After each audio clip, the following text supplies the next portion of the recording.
Nice of you to drop in.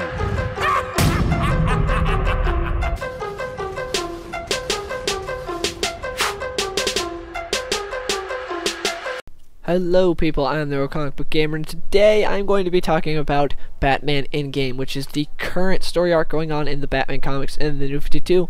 Now, spoilers, if you're not caught up on Batman, I'm going to be spoiling pretty much everything. I'm just going to be discussing it and talking about it and going over it. So yeah, spoilers if you're not caught up on Endgame, and I highly suggest you do. If you don't care, that's awesome. If you do, then stay away. So yeah.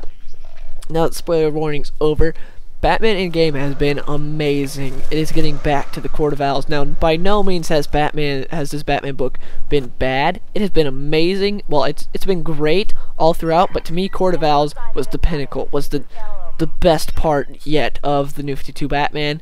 The rest of them were good, because to me, Death of the Family had a disappointing ending, and 0 Year's been really good, but there's no really suspense because you know who's alive and who's not. But Court of Owls added so much to Batman mythos and was just amazing, and this is getting back to that.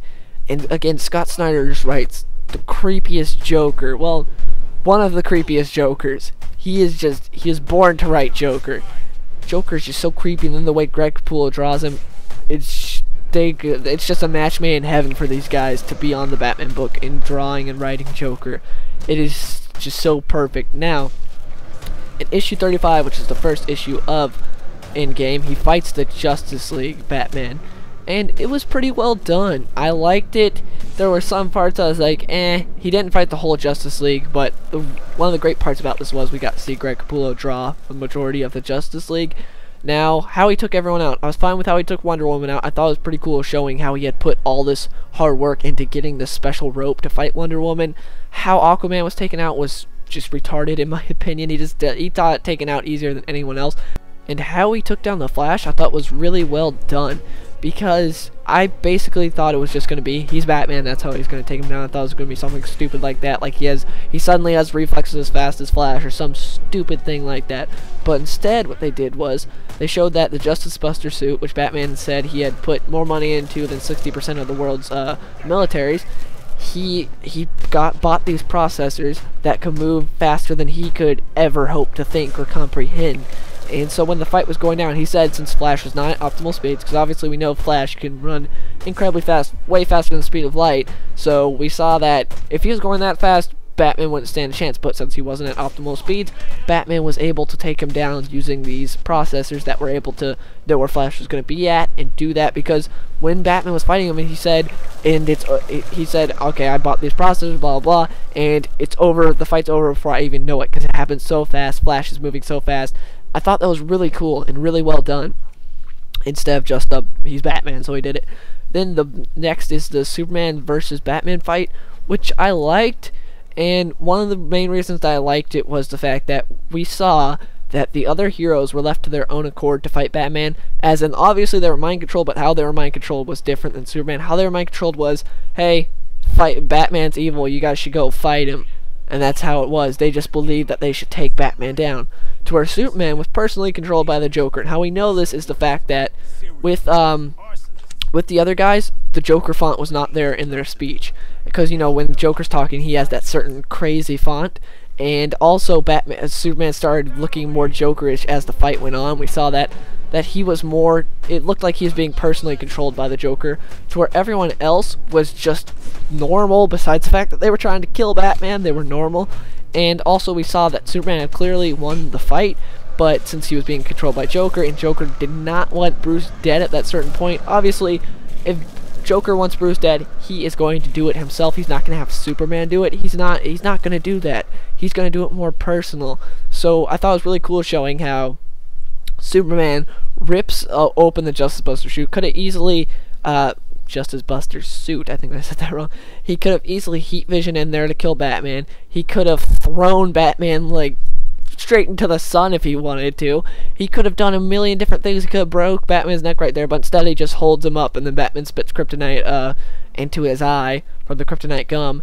And so I thought that was really well done how they did that. I thought, okay, that was kind of cool, showing that Joker knew that everyone else was not going to kill Batman. Batman was capable enough with the Justice Buster suit to take them on, but Superman, he had to personally control it, because if he just let Superman loose and was like, hey, go kill him, and made Superman believe that he needs to kill Batman, then he knows Batman wouldn't be alive, because Batman said it himself in the book. He said if Clark wants to kill someone, there's likely nothing that can stop him.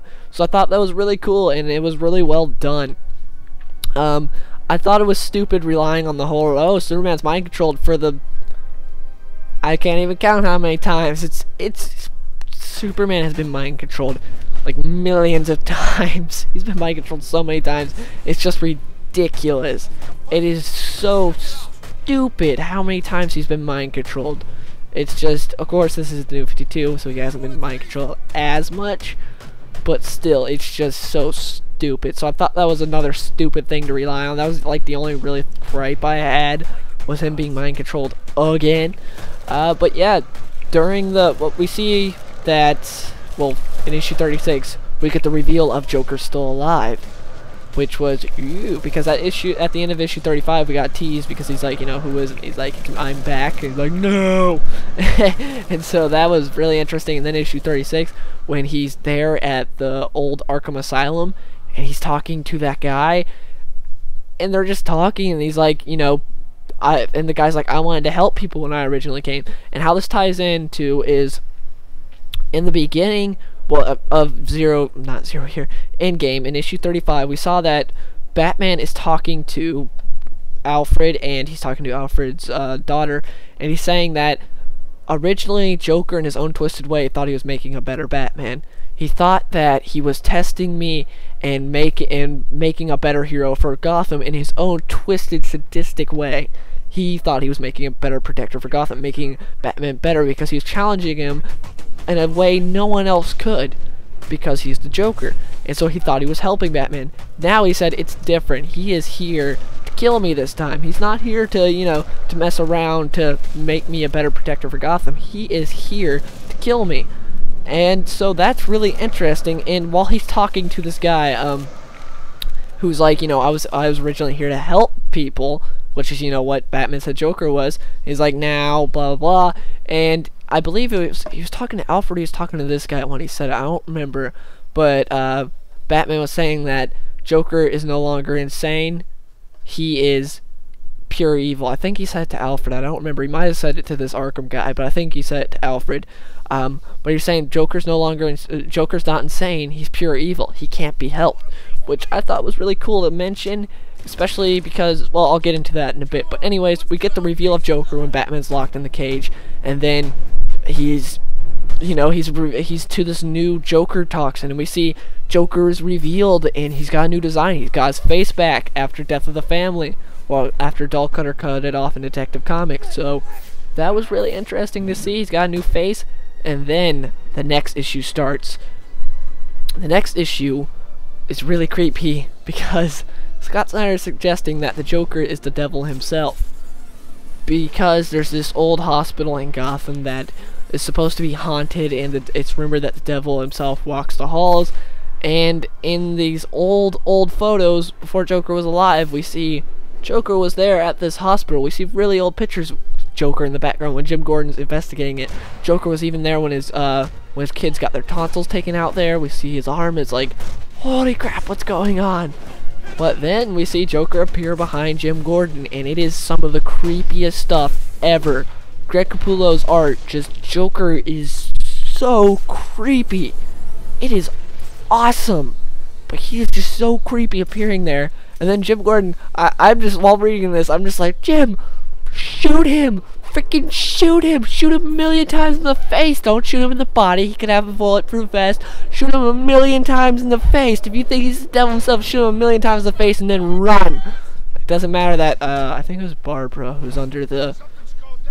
Barbara's affected by the Joker toxin, this new Joker toxin that he is doing that they do not have an antidote for yet. Yes, I'm getting a little...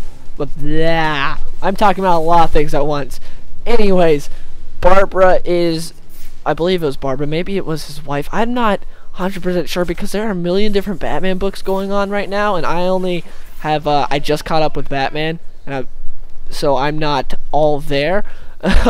So everything's just, I don't know if that's Barbara or if that's like his ex-wife or something. I don't even know if she's alive in the New 52 or what's going on, but I think it was Barbara because she had red hair and she had the whole Joker thing. But yeah, she was introduced to the toxin from Joker's toxin. I almost want to call it fear toxin, but that's Scarecrow. His Joker gas, that's what it is. And so yeah, he has got a personal stake in it, but he puts a bullet once in Joker's chest, and he's talking to Batman. He's like, I did it, I killed him, I acted in self-defense. Even though if you would have shot him a million times, it doesn't matter. He's a mass psycho murderer. Who cares? And he's like all talking to Batman, even though he only put one single bullet in his chest.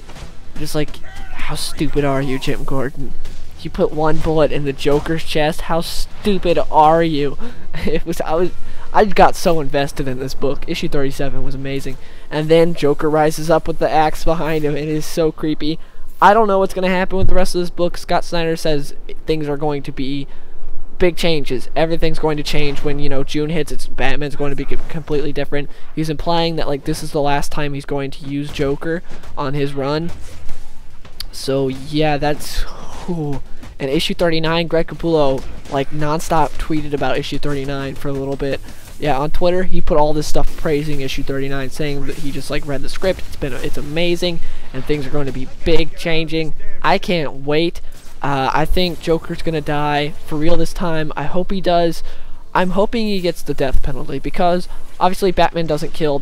I completely understand that. That is 100%. I understand that is part of his character. That is who Batman is. But to not push for the death penalty for this guy, and for Gotham to be able to, for him to be able to plead insane, you can only plead insane so many times. You can only plead insanity so many times, and then get sent to Arkham Asylum. With how many people this guy's been killed, he has to get the electric chair or a lethal injection or something. Even if Gotham doesn't have it, they need to take him somewhere where it does. Or Bruce Wayne needs to strongly push for the death penalty for this guy specifically. It's a comic book. Make an exception for Joker for once. This guy is just insane. And Batman even says it. Well, he's not insane. Batman even says it. He's not insane. He's pure evil. Batman said that himself. So why wouldn't he push for the death penalty? Or somehow, because Bruce Wayne's obviously a big influencer of Gotham, so he could push for the death penalty. I'm hoping that's what happens, because to have this end with true justice would be great. I would think that'd be a satisfying ending. I'm thinking Gordon may die. I'm not 100% sure. Jim might die. Alfred's daughter might die.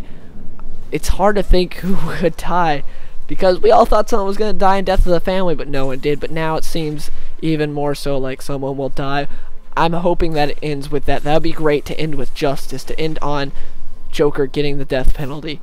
Because him dying, not by Batman's hands, not by Jim Gordon shooting him in the face, even though that would be awesome, just by him just by electric chair, by the justice system finally getting Joker. I think that'd be a great ending. But yeah, issues, I think this is ending at issue 39 or 40. I'm not 100% sure which one.